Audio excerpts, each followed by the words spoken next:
నచ్చిన క్లాన్ ఎంచుకున్నారు. మిగతా ఇంటి సభ్యులకు కూడా క్లాన్లో చేరే అవకాశం లభిస్తుంది. కానీ అది చీఫ్స్ నిర్ణయం మీద ఆధారపడి ఉంటుంది.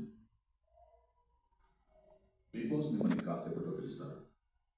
మీరు ఆలోపు మీ చీఫ్స్ని మిమ్మల్ని వారి క్లాన్లోకి తీసుకునేలా ఇంప్రెస్ చేయండి.